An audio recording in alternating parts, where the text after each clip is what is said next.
meios pelos quais os cidadãos podem lutar pelos seus direitos. Um deles é o advocacy. E para falar sobre esse assunto, nós recebemos no Conexão Unimep de hoje a professora Andréia Gozzetto, que é especialista em relações governamentais. Professora Andréia, seja bem-vinda à TV Unimep. E para falar sobre esse assunto que está tão em pauta hoje em dia, que é o advocacy, é um termo em inglês. Eu acredito que ele não tem nenhuma definição específica, né, de tradução desse termo para o português? Não.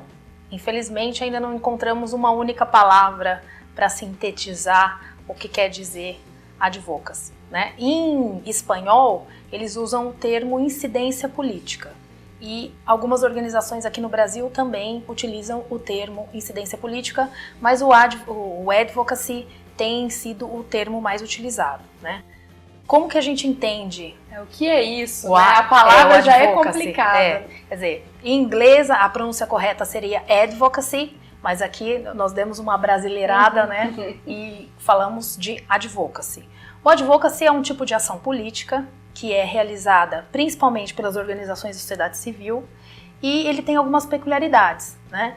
Então, essas organizações da sociedade civil são elas que escolhem as causas que elas vão defender. Então, é um tipo de representação não eleitoral auto-autorizada, né? A própria organização da sociedade civil escolhe quem ela vai representar.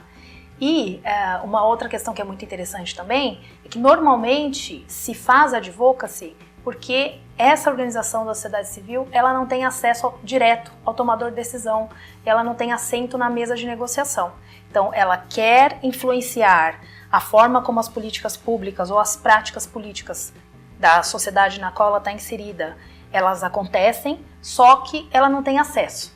Então, como ela não tem acesso, ela precisa criar esse acesso. E aí ela faz isso de maneira indireta, né? Então ela engaja e mobiliza a própria opinião pública em torno da causa que ela está defendendo e essa opinião pública passa a pressionar o tomador de decisão, né?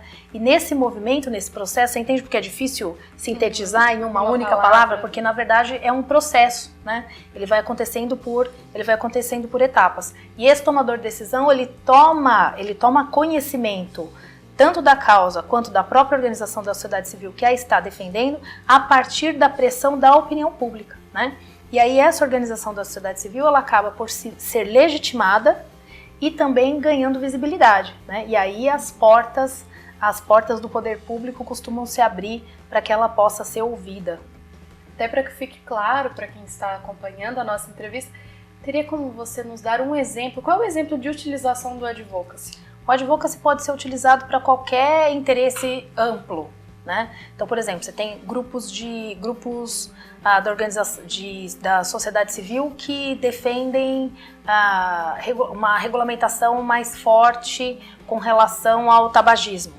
O tabagismo hoje no Brasil é um tema que já foi quase que completamente restringido, né? Você já tem uma regulamentação bastante forte e existe um grupo chamado ACT que atuou muito fortemente para que toda essa regulamentação ela acontecesse, né? Então, cada organização da sociedade civil, dependendo do tema no qual ela atua, ela vai desenvolver ações naquele sentido, né?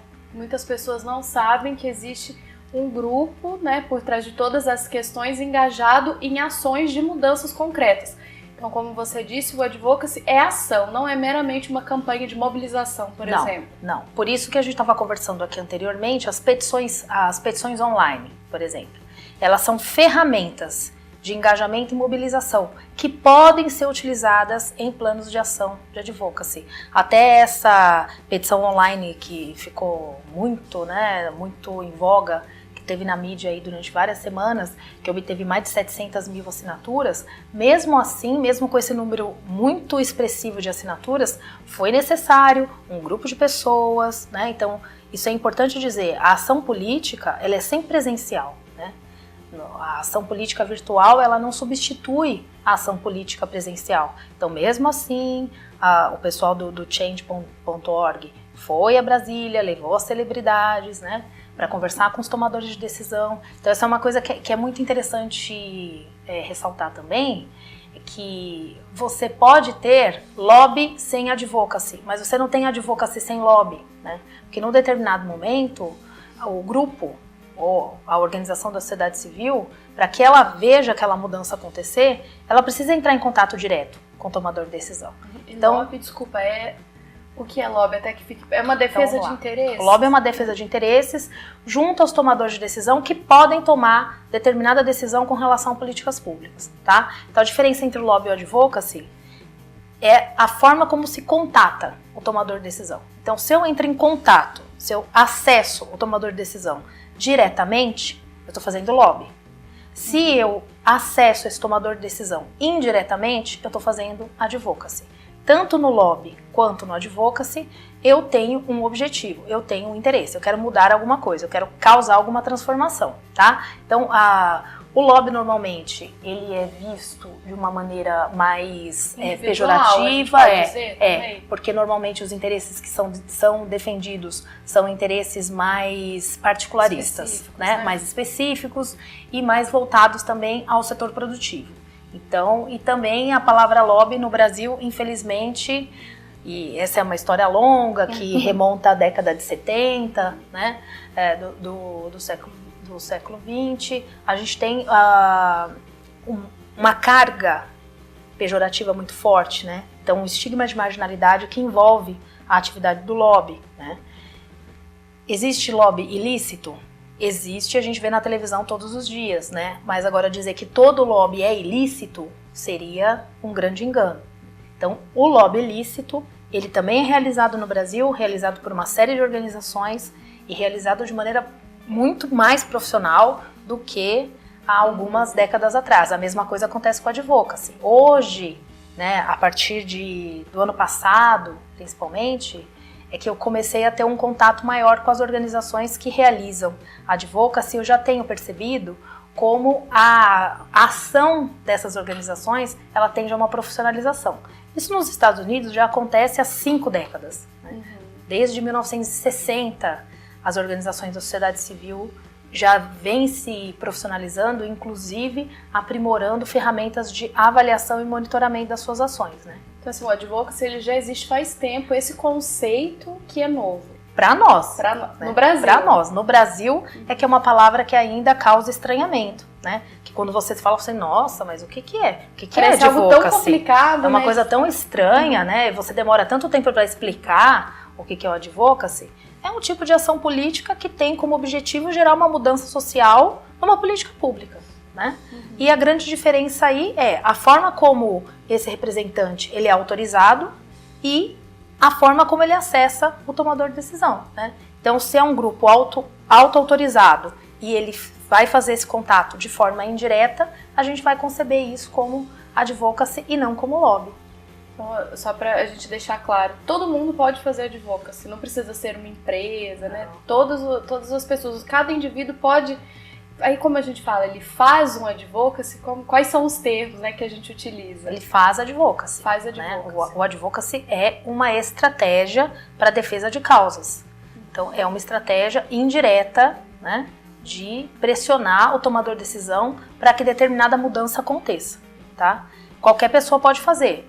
Pode ser um indivíduo específico, pode ser uma associação de moradores de bairro, pode ser uma ONG, pode ser uma empresa, pode ser um instituto, uma fundação, né? Normalmente, institutos e fundações sempre têm um departamento de advocacy, né? Então, isso hoje em dia está ficando cada vez mais conhecido e mais comum, até porque, com a atual crise de representação que nós estamos passando, as pessoas já não confiam mais nos políticos eleitos, né? E não confiam nas instituições políticas. Então, o advocacy é uma excelente alternativa para a representação eleitoral, né? Ele tem alguns desafios, como nós estávamos conversando anteriormente, como, por exemplo, quem legitima aquele grupo que está defendendo determinada causa, né? Se a gente for pegar como exemplo uma organização que defende o meio ambiente, vou pegar o SOS Mata Atlântica, que é uma organização aqui brasileira. Quem é a Mata Atlântica, né? A Mata Atlântica gosta da forma como estão defendendo os seus interesses? Então, é impossível aferir, né, saber. O grau de satisfação da Mata Atlântica com relação ao trabalho do SOS Mata Atlântica. E isso acontece também com outros grupos, né? Então, muitas vezes você tem um grupo que tem todo um trabalho para diminuir desigualdade, para garantir educação em direitos, mas nem sempre esses grupos eles fazem a conexão adequada com o beneficiário, aquele cara que está lá na base, né? Então, para que a representação ela possa ser democrática, para que representatividade e legitimidade sejam aferidas, sejam garantidas para esse grupo, é importante que ele tenha um contato bastante direto, né, e intenso com aquelas pessoas que ele visa trazer benefícios. A gente percebe, né, como você disse, que o lobby passou por algumas mudanças no Brasil. O advocacy, é possível que ele seja algo negativo ou não? O advocacy vai ser sempre algo positivo, voltado, colaborando, né, para o exercício da cidadania, para a democracia em si? Olha, é difícil que o advocacy ele tenha essa conotação negativa, porque normalmente se faz advocacy, normalmente 100% das vezes se faz advocacy para causas envolvendo interesse público, tá? Então são grandes causas com as quais você trabalha, né? Segurança pública, mobilidade, né? E essas causas, elas são causas que são muito caras para todos os cidadãos. Então, dificilmente você encontra aí uma ação de advocacy particularista, né? Obviamente que o interesse público, ele pode ser reenquadrado da maneira como aquele que elabora a ação o deseja, né? Mas para isso é que a sociedade civil tem que estar de olho, né? Então, para a gente encerrar a nossa entrevista, quem quiser ter mais informações, conhecer mais esse conceito, né, o que é advocacy, a Unimap, né, você está oferecendo um curso aqui na Unimap de curta duração em advocacy. Você me disse que é um curso bem prático mesmo. Bem prático, é um curso em que a gente define, né, esse conceito, porque ele não é de fácil definição, como eu acho que eu consegui deixar claro aqui, mas é um curso que o próprio título do curso já diz ao que ele veio, né, é advocacy na prática. Então a gente tem 4 encontros, ele é dividido em 4 encontros, 4 noites, né?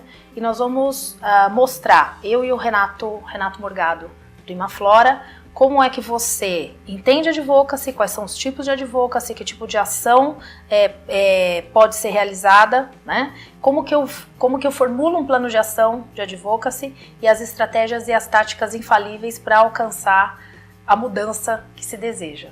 Que no caso é atingir, né, a pessoa, quem é o tomador de decisões. Exatamente. O público-alvo de uma ação de advocacy, assim como numa ação de lobby, é sempre o tomador de decisão, né? E para chegar no tomador de decisão, você usa outros atores, como por exemplo os influenciadores e os mobilizadores. E o beneficiário é aquele cara que está lá na base, né? Então se eu estou falando de uma política pública de segurança pública e eu estou falando de população encarcerada, né?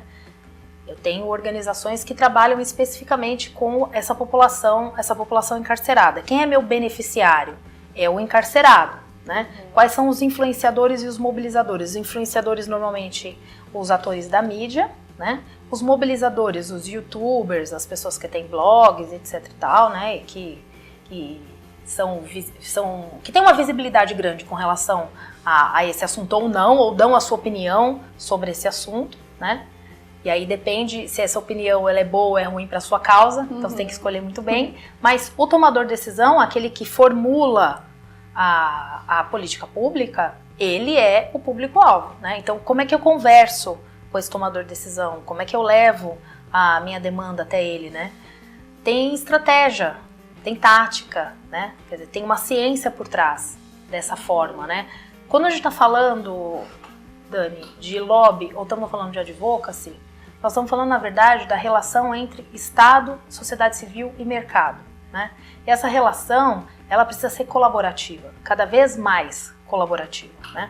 Quanto mais o cidadão, seja ele um empresário, seja ele um pequeno produtor rural, seja ele um professor como eu, quanto mais esse cidadão se aproximar do Estado, do governo, do tomador de decisão, melhor será a nossa sociedade, né?